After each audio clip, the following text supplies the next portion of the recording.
अस्सलाम वालेकुम। मेरा नाम अब्दुल समद है और मेरा ताल्लुक़ पाकिस्तान से है। और मेरा यूट्यूब चैनल बनाने का पर्पज़ ये है कि मैं नए आने वाले स्टूडेंट्स को गाइड कर सकूं कि वो यूके में एजुकेशन के लिए अपना प्रोसेस कैसे ख़ुद कर सकते हैं और लाइफ यूके में कैसी है।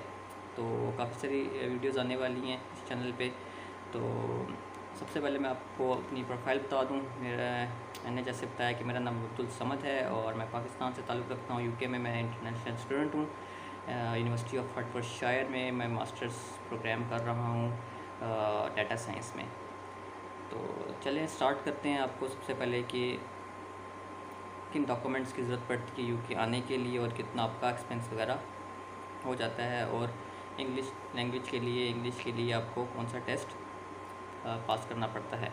तो चलें स्टार्ट करते हैं। सबसे पहले तो अगर आप यहाँ पे बैचलर्स के लिए आ रहे हैं तो आपकी मैट्रिक और एफएससी की डिग्री, ट्रांसक्रिप्ट और इसके अलावा एक सीवी, स्टेटमेंट ऑफ पर्पस, जिसमें आपने बताना होता है कि आपने ये यूनिवर्सिटी क्यों चूज़ कर रहे हैं, आपने एक कोर्स क्यों चूज़ करना है, आपका फ्यूचर प्लान क्या है और अपने आप को आप फ्यूचर में कहाँ पे देखते हैं। और इसके अलावा आपको अपना पासपोर्ट रिक्वायर्ड होता है। और मास्टर्स के लिए आपको बैचलर की ट्रांसक्रिप्ट उसमें ऐड हो जाती है और बाकी डॉक्यूमेंट्स सेम ही रहते हैं।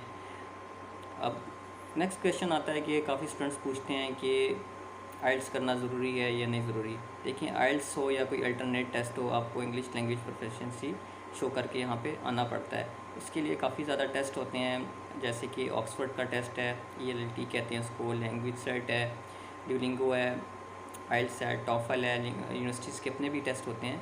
तो ये वेरी करता है यूनिवर्सिटी टू यूनिवर्सिटी के वो कौन सा टेस्ट एक्सेप्ट करती है। तो सबसे पहले कि आपने यूनिवर्सिटी कैसे शॉर्ट लिस्ट करनी है, आपने गूगल पे जाना है, सिंपल लिखना है कि public universities in United kingdom. आपको लिस्ट आ जाएगी। आपने यूनिवर्सिटीज़ की वेबसाइट्स को एक्सप्लोर करना है, वहाँ पे जाना है, अपना रेलिवेंट प्रोग्राम देखना है जिसमें आप एडमिशन लेना चाहते हैं और डॉक्यूमेंट्स देखने हैं। देखने के बाद उसकी फ़ीस वगैरह और फ़ीस स्ट्रक्चर वगैरह आपने सारा देख लेना है। आपने अकाउंट बनाना है यूनिवर्सिटी की वेबसाइट पे और अपने डॉक्यूमेंट्स अपलोड करके वेट करना है कि आपको यूनिवर्सिटी ऑफ़र करे। तो यूनिवर्सिटीज़ की ऑफ़र करने का जो टाइम होता है वेरी करता है, कुछ 2 दिन में भी कर देती हैं और कुछ 1 मंथ भी लेती हैं।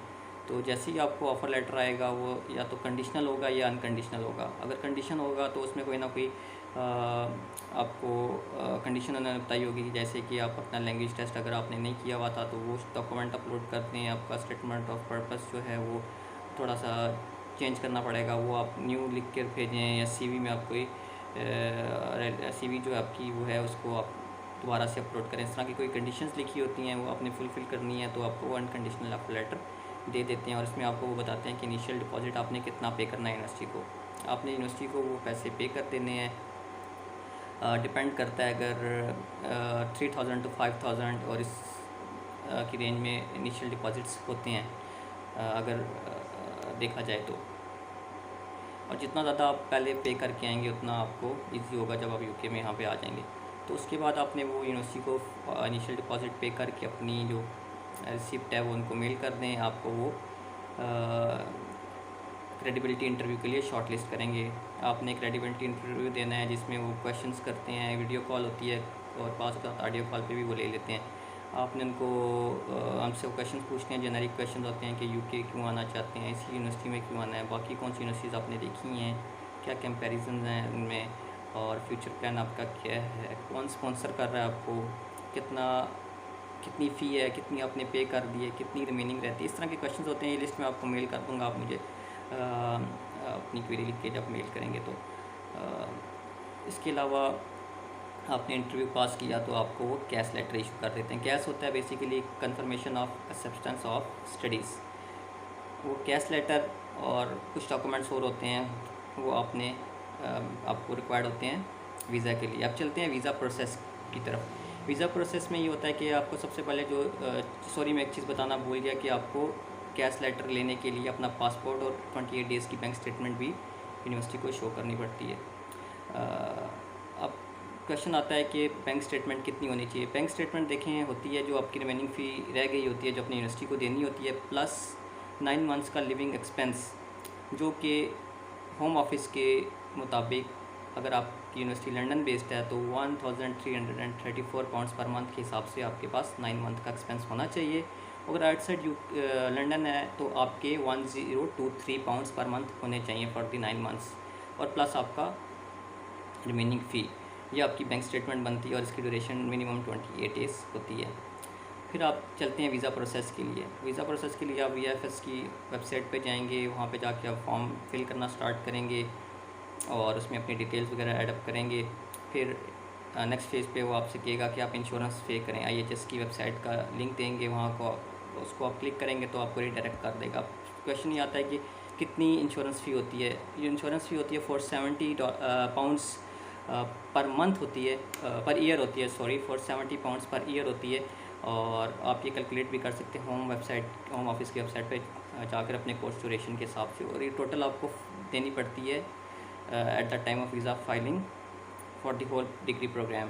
अगर 3 साल का बैचलर है तो 3 साल की आपको देनी पड़ेगी, और अगर आपका 1 ईयर का मास्टर है 1 ईयर की देनी पड़ेगी, 2 ईयर्स का मास्टर है तो 2 ईयर्स की देनी पड़ेगी। और उसके बाद नेक्स्ट फेज़ आता है कि आपको अपने वीज़ा की फ़ीस देनी है। वीज़ा की फ़ीस आपकी पाकिस्तानी अमाउंट में तकरीबन 90,000 के करीब बनती है, तो आपने वो पे कर देनी है। आपको अपॉइंटमेंट आ जाएगी एक, उस अपॉइंटमेंट लेटर को लेकर आप VFS के ऑफिस जाके वहाँ पे भी डॉक्यूमेंट्स अपलोड कर सकते हैं। और ड्यूरिंग दी एप्लीकेशन जब आप फिल कर रहे होते हैं तब भी आप अपने डॉक्यूमेंट्स अपलोड कर लेते हैं, जिसमें आपकी डिग्री, इंग्लिश लैंग्वेज का test, bank statement most important, और पासपोर्ट, ID कार्ड्स, ये रिक्वायर्ड होते हैं। वो लिस्ट उन्होंने दी होती है, उस सारे डॉक्यूमेंट्स आपने अपलोड कर देने हैं और आपने VFS के ऑफिस चले जाना है। वहाँ पे जाएंगे, आपसे वो पूछेंगे आपने डॉक्यूमेंट्स अपलोड करवाने हैं, तो आपने अगर नहीं किए होंगे तो आप उनको भी दे के करवा सकते हैं। उनकी फ़ीस 3500 के करीब होती है पाकिस्तानी रुपीज़ में। उसके बाद आपकी बायोमेट्रिक हो जाएगी, जिसमें आपकी पिक्चर वगैरह होती है, आपके फिंगरप्रिंट्स होते हैं, और आपको एक स्लिप दे दी जाती है कि आप जा सकते हैं, और आपको मेल आ जाएगी जब आपका पासपोर्ट हमें रिसीव होगा। जो पासपोर्ट है वो 14 डेज़ एवरेज टाइम होता है, 14 डेज़, 20 डेज़, 15 डेज़, इतने इन ड्यूरेशन में मोस्टली स्टूडेंट्स को वीज़ा रिसीव हो जाता है। और जब वीज़ा आपको मिल गया तो आप रेडी टू फ्लाई हैं। वीज़ा आपका मल्टी एंट्री भी हो सकता है, सिंगल एंट्री भी हो सकता है।